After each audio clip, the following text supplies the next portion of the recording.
Boa noite, meus irmãos. A graça do nosso Senhor continue imperando nas nossas vidas. Vamos ler então o texto anunciado no boletim, o texto do livro de Ruth, capítulo 1. São 22 versículos, uma leitura extensa, mas eu creio que é necessário ler o texto todo para facilitar a nossa compreensão desse texto. Então, Ruth, capítulo de número 1.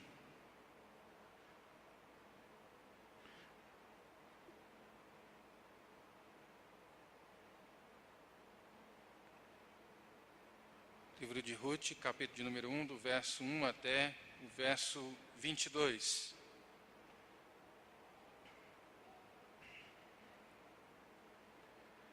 Assim nos diz a palavra do Senhor. Nos dias em que julgavam os juízes, houve fome na terra, e um homem de Belém de Judá saiu habitar na terra de Moabe, com sua mulher e seus 2 filhos. Este homem se chamava Elimeleque, sua mulher Noemi. Os filhos se chamavam Malom e Quilion, efrateus, de Belém de Judá. Vieram à terra de Moabe e ficaram ali. Morreu Elimeleque, marido de Noemi, e ficou ela com seus 2 filhos, os quais casaram com mulheres moabitas. Era o nome de uma órfã e o nome da outra Ruth, e ficaram ali quase 10 anos. Morreram também ambos, Malom e Quilion, ficando assim a mulher desamparada de seus 2 filhos e de seu marido. Então se dispôs ela com as suas noras e voltou da terra de Moabe, porquanto nesta ouviu que o Senhor se lembrara do seu povo, dando-lhe pão. Saiu, pois, ela com suas 2 noras do lugar onde estivera, e indo elas caminhando de volta para a terra de Judá, disse-lhes Noemi: Ide, voltai cada uma à casa de sua mãe, e o Senhor use convosco de benevolência, como vós usaste com os que morreram e comigo. O Senhor vos dê que sejais felizes, cada uma em casa de seu marido. E beijou-as. Elas, porém, choraram em alta voz. E lhe disseram: Não, iremos contigo ao teu povo. Porém, Noemi disse: Voltai, minhas filhas, porque iríeis comigo? Tenho eu ainda no ventre filhos para que vos sejam por maridos? Tornai, filhas minhas, ide-vos embora, porque sou velha demais para ter marido. Ainda que eu dissesse: tenho esperança, ou ainda que esta noite tivesse marido e houvesse filhos, esperá-los-eis até que viessem a ser grandes? Abster-vos-íeis de tomardes marido? Não, filhas minhas, porque por vossa causa a mim me amarga o ter o Senhor descarregado contra mim a sua mão. Então, de novo choraram em voz alta. Orfa, com um beijo, se despediu de sua sogra. Porém, Ruth se apegou a ela. Disse Noemi: Eis que tua cunhada voltou ao seu povo e aos seus deuses. Também tu, volta após a tua cunhada. Disse, porém, Ruth: Não me instes para que te deixe e me obrigue a não seguir-te, porque aonde quer que fores, irei eu, e onde quer que pousares, ali pousarei eu. Teu povo é o meu povo, teu Deus é o meu Deus. Onde quer que morreres, morrerei eu, e aí serei sepultada. Faça-me o Senhor o que bem lhe aprouver, se outra coisa que não seja a morte me separar de ti. Vendo, pois, Noemi que de todo estava resolvida a ir com ela, deixou de insistir com ela.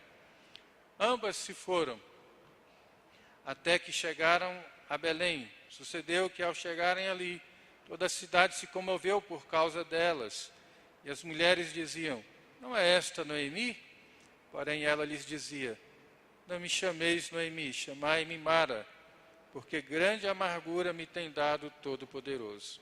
Ditosa eu parti, porém o Senhor me fez voltar pobre, pois me chamareis Noemi, visto que o Senhor se manifestou contra mim e o Todo-Poderoso me tem afligido?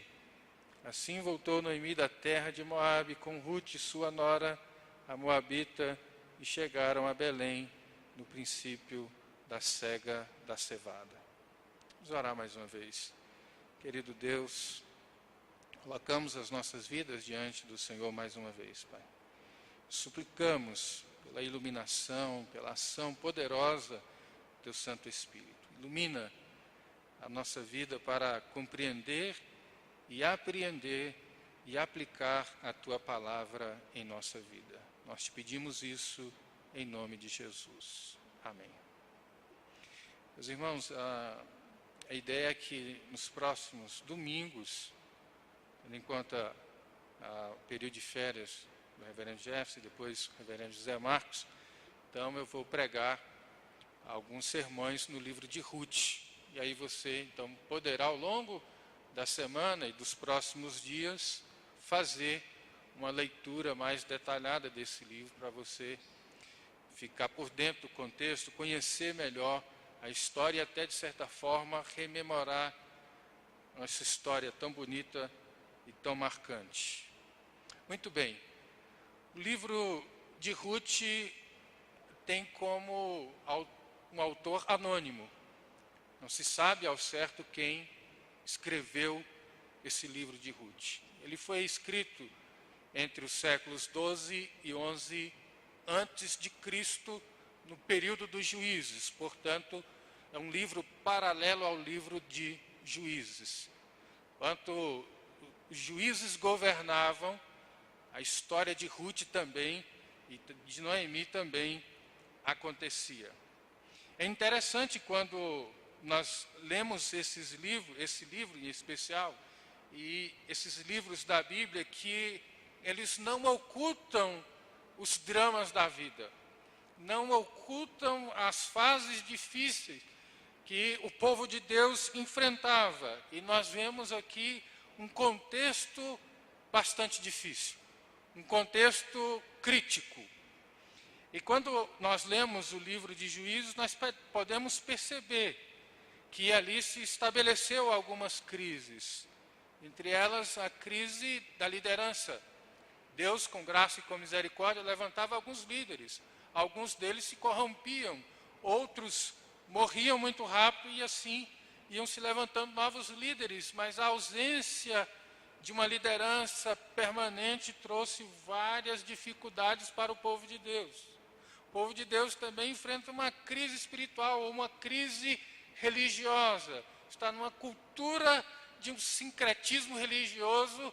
Um dos deuses adorados na época era Baal, um deus conhecido como Deus da fertilidade, um Deus da agricultura, que trazia bons tempos para a agricultura. E o povo entra nesse contexto, o povo constantemente se esquece de Deus. Constantemente o povo se torna um povo rebelde e desobediente a Deus. Deus então traz castigo, traz juízo. O povo se volta para Deus, clama pela misericórdia de Deus, Deus age com graça, com misericórdia, e o povo volta a pecar novamente. É um período também de uma crise política.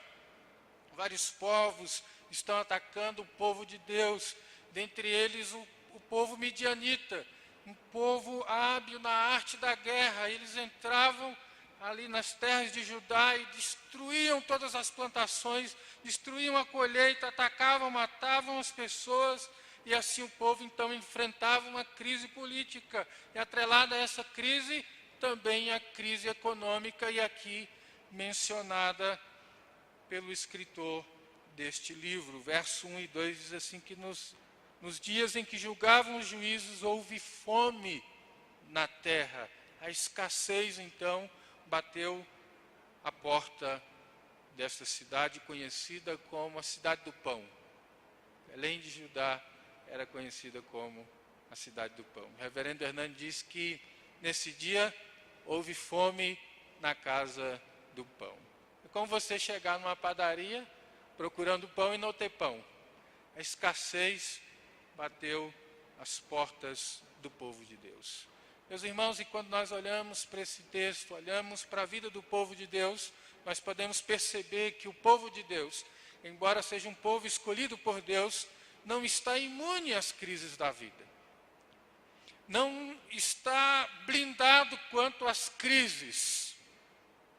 Embora seja um povo de Deus, embora desfrute de comunhão com Deus, mas as crises também afetam o povo de Deus. E, em especial, neste livro, nós vamos ver a família sendo afetada pelas crises da vida. Diante desse texto e desse contexto, então, eu gostaria de compartilhar com os irmãos o tema do sermão, que é como enfrentar as crises da vida. Elas vêm, elas vão, às vezes, entrar na nossa casa, entrar na nossa família, mas como é então que nós podemos enfrentar as crises da nossa vida? Em primeiro lugar, à luz desse texto, nós vamos considerar algumas coisas antes de entrar em como enfrentar as crises da vida. Primeiro, vamos considerar algumas coisas a respeito das crises. Primeiro, que as crises às vezes são inesperadas. Quando nós pressupomos que vai haver uma crise, às vezes nós nos preparamos para enfrentar. Mas, às vezes, as crises, e por vezes, elas são inesperadas. A fome chega no tempo em que os juízes governavam. E aí o texto nos diz, nesses 2 primeiros versículos, um homem de Belém de Judá saiu a habitar na terra de Moabe com sua mulher e seus 2 filhos. Este homem se chamava Elimeleque e sua mulher Noemi. Os filhos se chamavam Malom e Quilion, efrateus de Belém de Judá. Vieram à terra de Moabe e ficaram ali. Houve fome naquela terra. Uma fome imprevista. Provavelmente essa fome se deu, e aí o capítulo 6 e 7 de Juízes retrata a invasão dos midianitas. Por causa desses ataques, eles devastavam as lavouras, e ali era a principal fonte de sobrevivência e de sustento para o povo. Então, uma vez que eles atacavam e destruíam tudo aquilo ali, saqueavam a cidade, escravizavam as pessoas, o contexto aqui é um contexto de escassez. E aí essa crise inesperada fez com que este homem, pai de família, buscasse uma alternativa. E ele então pega a sua família, pega a sua esposa, seus 2 filhos e vai para a terra de Moabe. Aqui começa um drama. Não porque ele buscou uma alternativa, mas porque que ele buscou essa alternativa indo para a terra de Moabe. É interessante quando nós lemos o Antigo Testamento e nós podemos perceber que o nome dos personagens tem a ver com o significado da vida e é uma questão importante para a interpretação do texto. Elimeleque significa Deus é o meu rei. Em outras palavras, significa que Deus governaria a sua vida. Mas quando a crise vem, parece que Elimeleque não se atenta para essa verdade e vai para a terra de Moabe. A terra de Moabe é os descendentes de Ló, do incesto com as suas filhas. Saem então os moabitas e os amonitas. A filha mais velha teve um filho e deu o nome a ele de Amon. Ele então é o pai dos amonitas. E o outro filho se chamou Ben-Amim, de onde vem, deixa eu corrigir aqui. Um chama Moabe, que vai ser o pai dos moabitas. O filho mais velho vai se chamar Moabe, é o pai dos moabitas.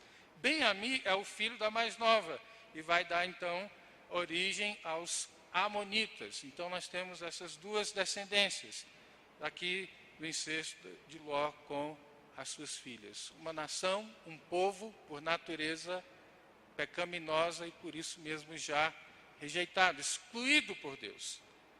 E ele então vai buscar abrigo, refúgio em um lugar que implica numa desobediência à vontade de Deus.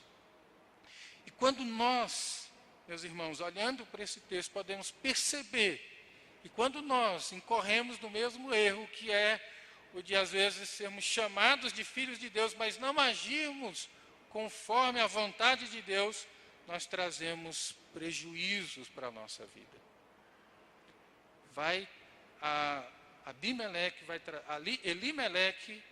Elimeleque vai trazer prejuízos para a sua família, porque a sua vida não corresponde com o significado do seu nome.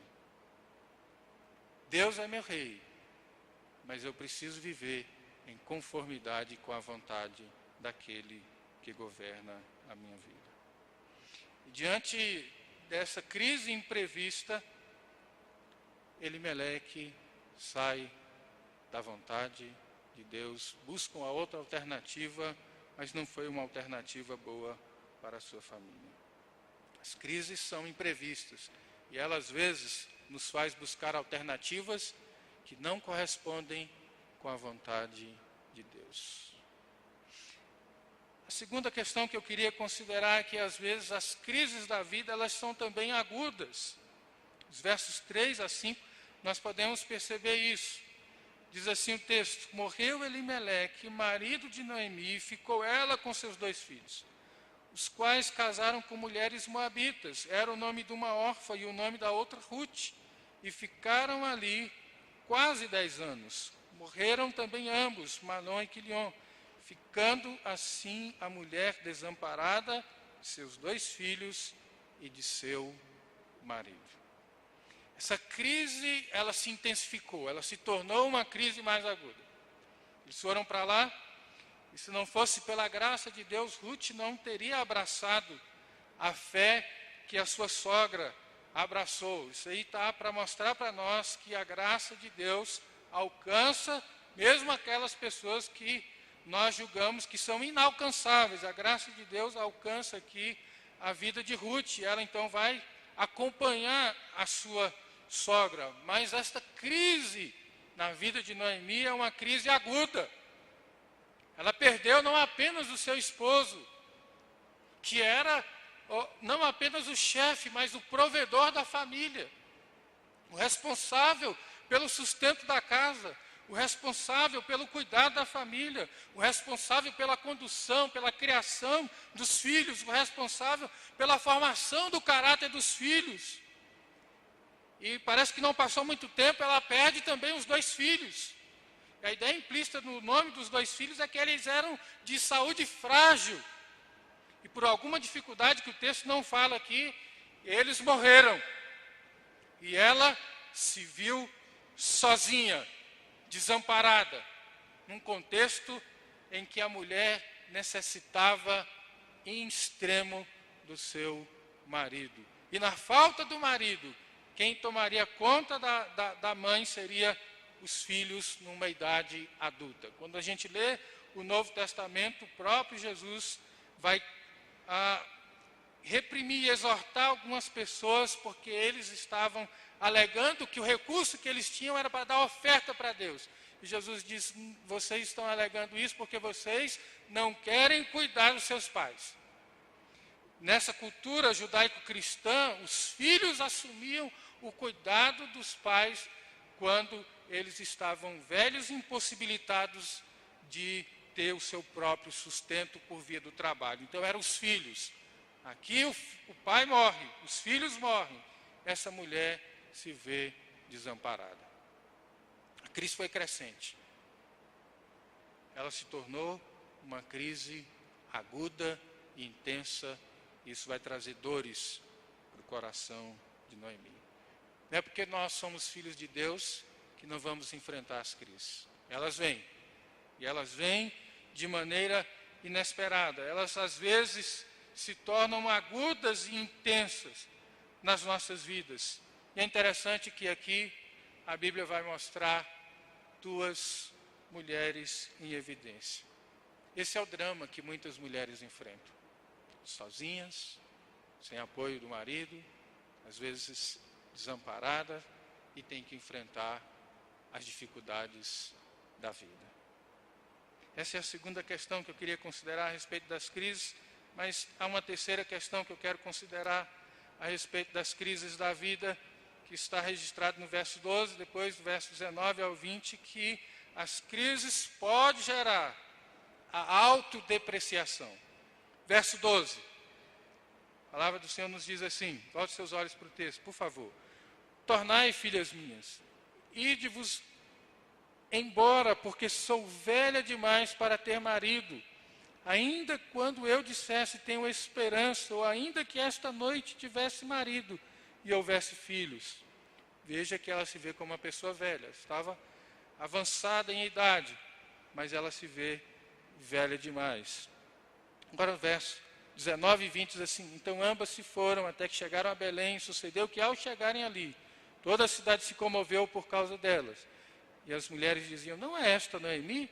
Porém ela lhes dizia, não me chameis Noemi, chamai-me Mara, porque grande amargura me tem dado o Todo-Poderoso. Noemi significa bem-aventurada, agraciada, mas ela, diante das crises, agora começa a olhar para si mesma e se autodepreciar. Amargura no coração, diante de uma crise aguda. A pior coisa, a Noemi seria olhar no espelho. Ela está nesse processo de autodepreciação da sua imagem. Ela se vê como alguém extremamente amargurada. Em uma outra versão, o texto diz que, Noemi diz que Deus estava contra ela. O Todo-Poderoso está contra mim. A mão de Deus não é a meu favor. Nós vamos ler isso no texto. Meus irmãos, a crise, quando elas são agudas, quando elas são intensas, às vezes nós achamos que nós somos a pior pessoa do mundo. E aí começamos a olhar para nós mesmos e depreciar a nossa imagem. Começamos a entrar nesse processo de amargura do coração. Como então nós podemos enfrentar as crises da vida que vêm de forma inesperada, que vêm de forma aguda e que faz com que nós às vezes depreciemos a nossa própria imagem, achamos às vezes diante das crises que nós somos a pior pessoa, que nós de fato seria melhor para nós morrermos, porque viver não vale a pena, parece que nada dá certo. Como é que nós podemos enfrentar as crises da vida? E aí eu queria considerar 3 questões. Primeiro, nós podemos enfrentar as crises da vida com a convicção de que Deus jamais esquece do seu povo. Versículo 6. Leia comigo mais uma vez. Verso 6 assim: então se dispôs ela com as suas noras e voltou da terra de Moabe, porquanto nesta ouviu que o Senhor se lembrara do seu povo, dando-lhe pão. Ela passa pelo vale mais sombrio, pela noite mais escura da alma. No entanto, Noemi não fica presa nos seus sentimentos. Não permanece nesse estado de autodepreciação. Ela se volta para Deus, ela traz a sua memória, porque ela ouviu falar que Deus jamais se esquece do seu povo. Que Deus agora entrara com providência, onde havia faltado pão, onde a escassez tinha chegado. Deus trouxe tempo de bonança para a terra de Belém de Judá. E então Noemi tem essa notícia no seu coração. E ela agora começa a enfrentar as crises da vida, tendo essa firme convicção de que Deus jamais se esquece do seu povo. Se você já leu o livro de Juízes e leu os livros da Bíblia, em especial os do Antigo Testamento, você vai ver que é recorrente o fato de que o povo se esquece de Deus. Constantemente Deus diz ao seu povo: não se esqueçam de onde eu tirei vocês. Não se esqueçam do que eu fiz na vida de vocês. Quando vocês entrarem a possuir a terra prometida, não se esqueçam de quem é o Deus de vocês. Mas o povo se esqueceu de Deus constantemente. No sentido de não abraçar a vontade de Deus para a sua vida, no sentido de não viver na dependência de Deus e no sentido de não serem fiéis a Deus. Mas você não vai encontrar em nenhum momento das Escrituras dizendo que Deus se esqueceu do seu povo. Talvez as crises que o país tem enfrentado, as crises que nós temos vivenciado na nossa vida, tenham afetado a sua família, tem afetado você. Mas como você tem lidado com as crises da vida?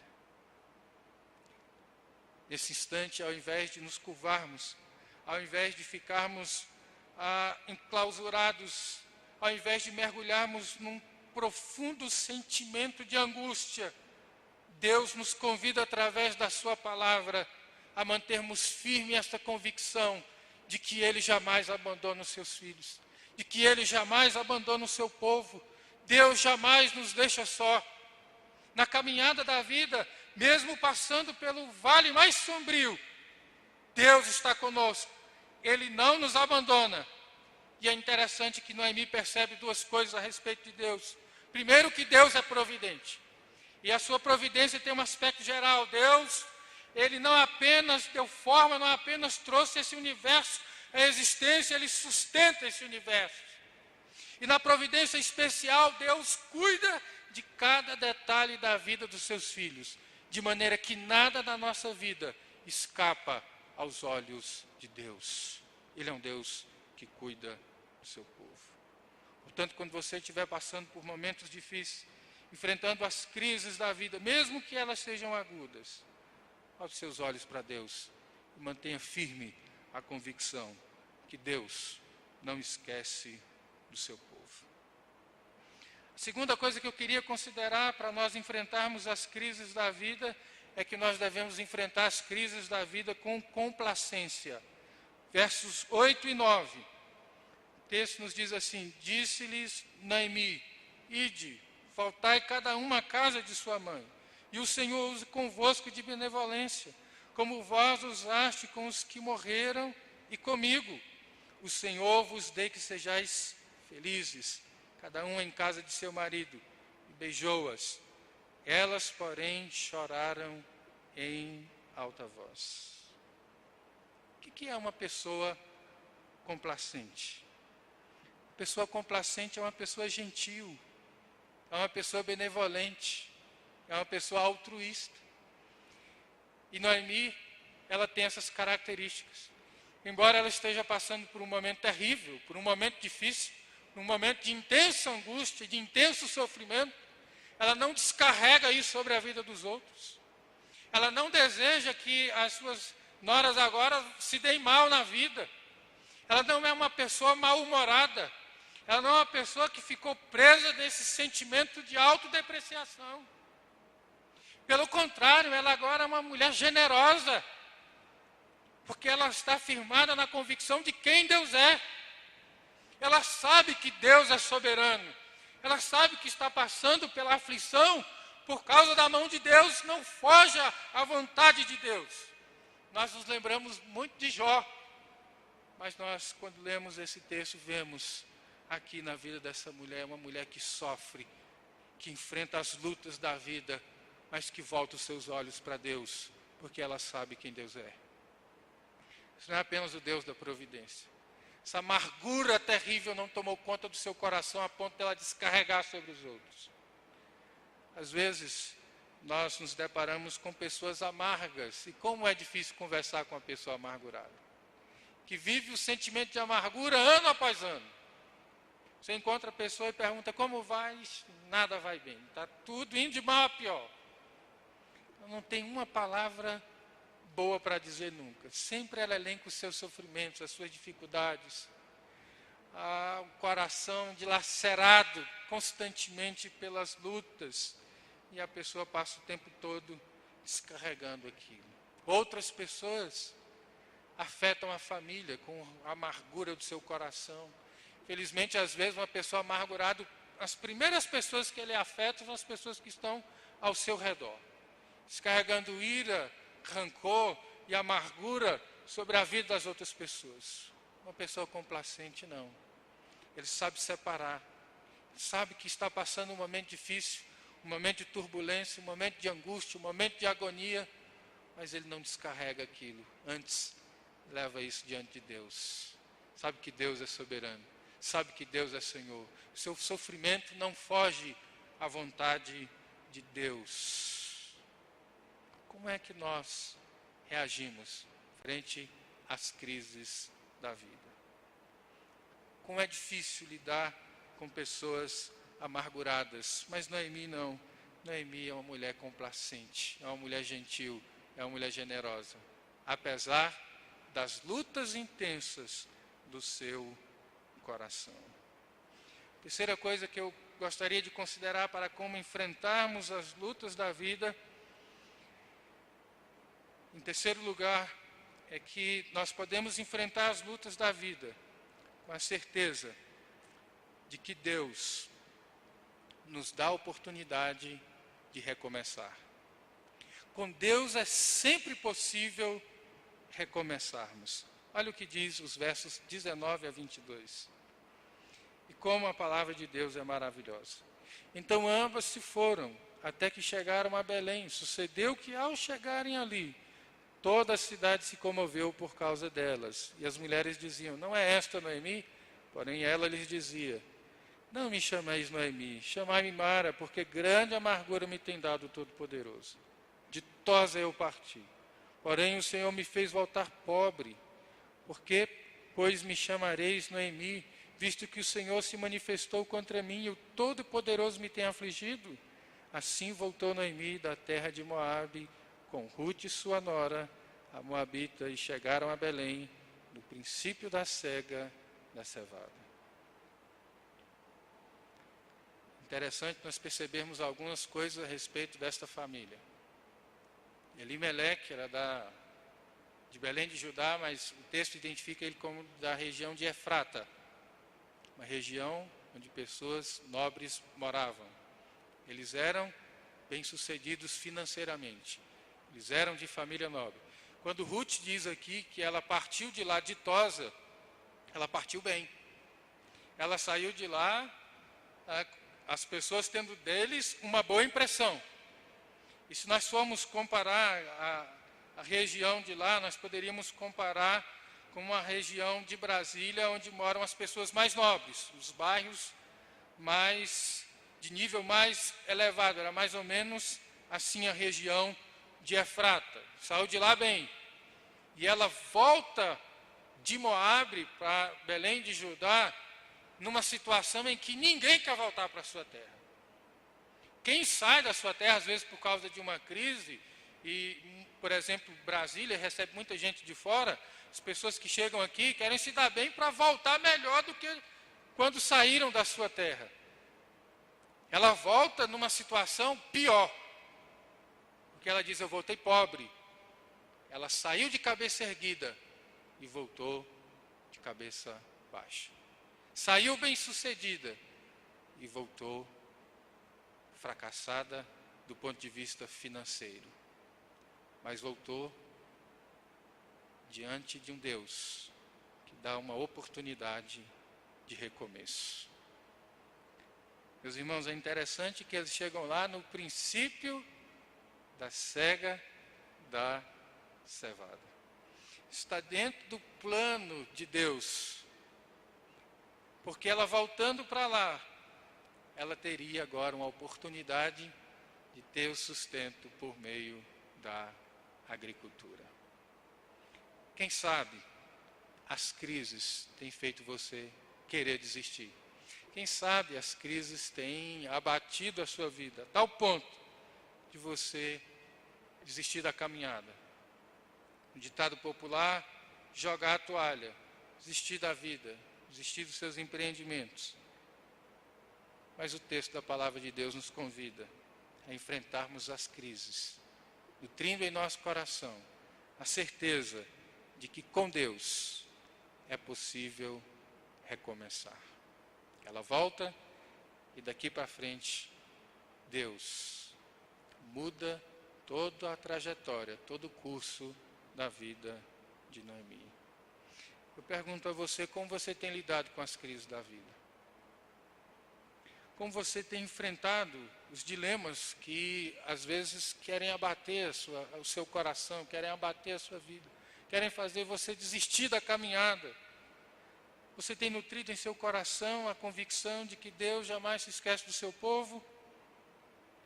Você tem sido uma pessoa complacente, generosa, gentil, mesmo passando por dificuldades, uma pessoa altruísta, que quer o bem dos outros, que não faz do seu momento um momento de tormento na vida das outras pessoas. Você tem enfrentado as crises da vida com a certeza e com a convicção no seu coração de que com Deus é sempre possível recomeçar.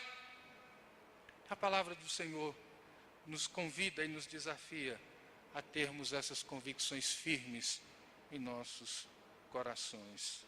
As crises podem ser longas, podem ser agudas, podem ser devastadoras, mas com Deus nós podemos superá-las.